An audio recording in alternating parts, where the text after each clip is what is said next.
What is the LS-202? Should I file the LS-202? The Department of Labor's LS-202 form is used to report workplace injuries and illnesses.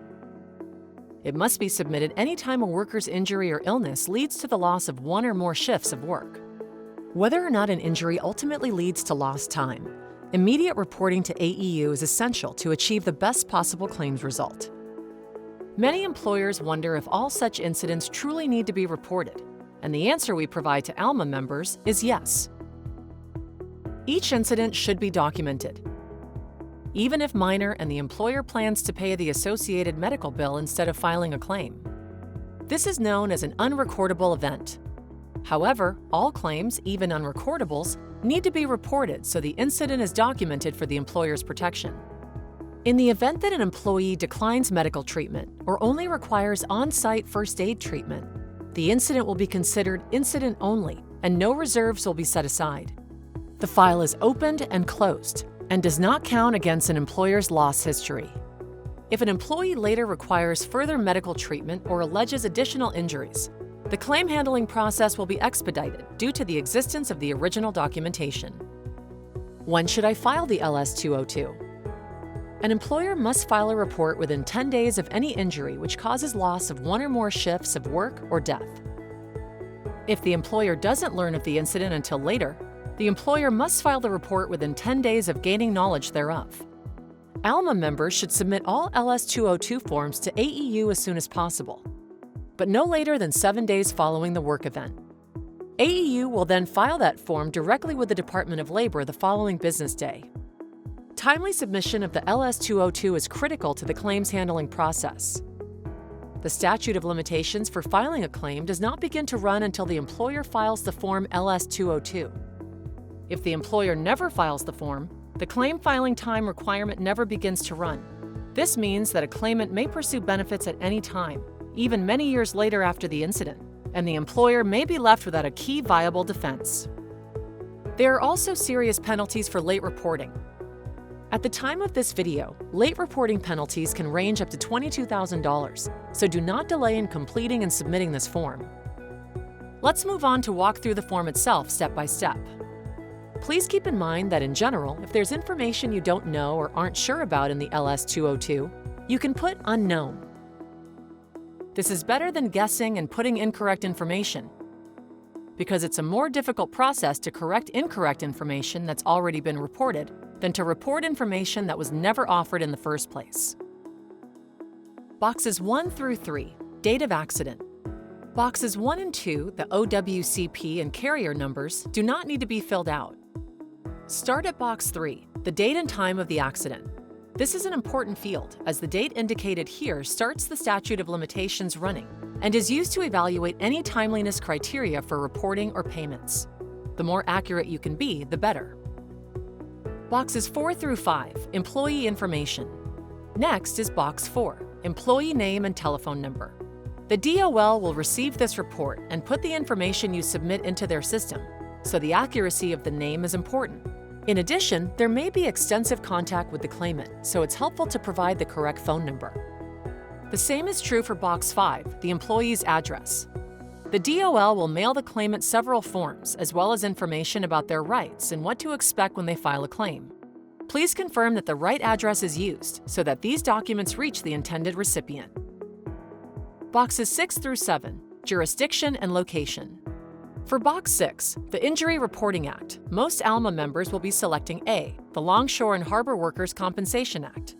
In the event that the incident occurred during activities covered by the Outer Continental Shelf Lands Act, for example, during offshore oil and gas operations, select option C.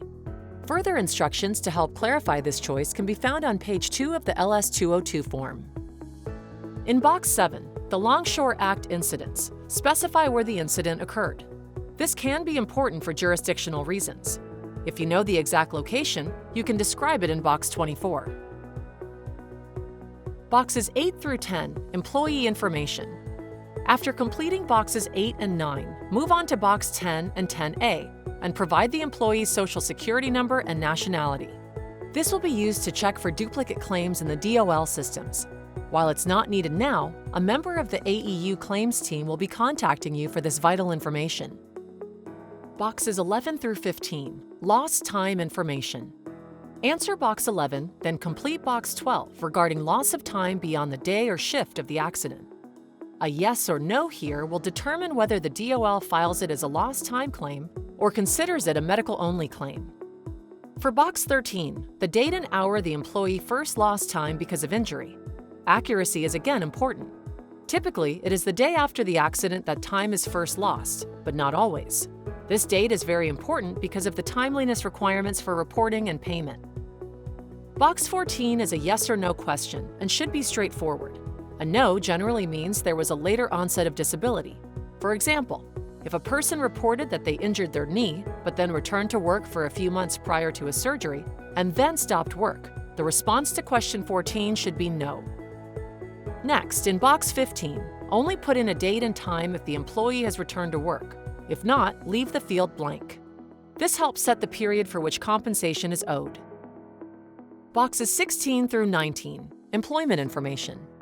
In question 16, answer whether the employee was doing their usual work at the time of the incident. That is, were they doing their usual duties, or something different? Were they filling in for someone else? If they were not doing their usual duties, you can provide additional detail in box 26. The question is designed to help the DOL and AEU make a determination about jurisdiction, especially if the worker is a Jones Act seaman or if the claim should be filed under the local state act workers' compensation law. In box 17, answer whether or not the incident occurred on your premises to aid in determining jurisdiction and to provide information about any third-party involvement.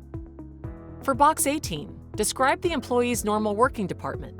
For example, welding department or warehouse operations would be possible responses. In box 19, enter the worker's occupational title.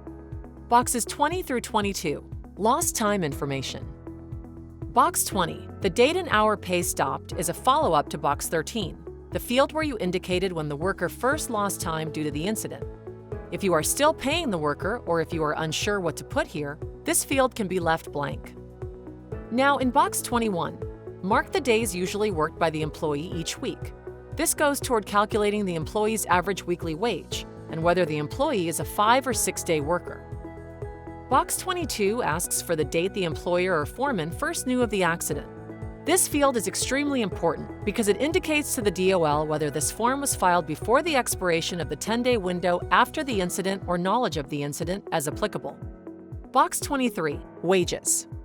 Box 23 is useful for determining what kind of compensation is due, but you may leave this blank if you're not sure how to complete it. The AEU claims specialist will obtain the necessary information from previous wage records. Box 24, specific location of accident.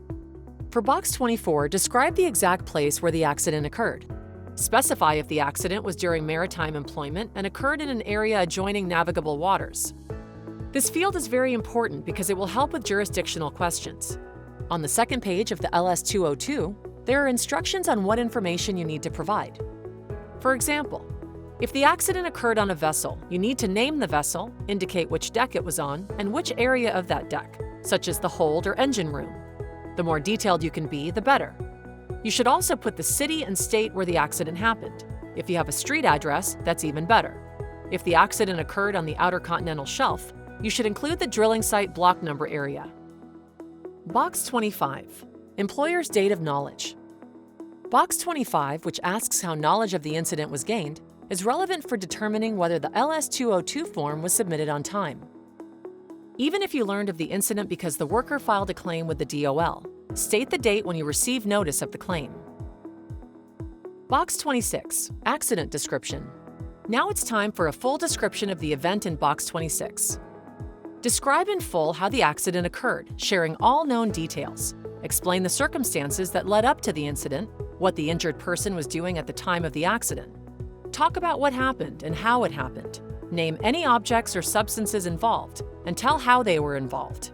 Give full details on all factors which led or contributed to the accident. You want to fill this out as thoroughly as possible. Include any tools, equipment, or substances that were involved. Employers need not verify every aspect of the incident or complete an investigation before submitting the LS-202. Timeliness is more important. Remember that the Form LS-202 is not evidence or an admission of liability of any fact stated in the report. You can describe reported events as alleged or supposed if appropriate. Keep in mind that when it comes to pre-existing conditions, pursuant to the aggravation doctrine, if a pre-existing condition is aggravated beyond a natural progression, the employer or carrier is responsible for the entire resulting disability.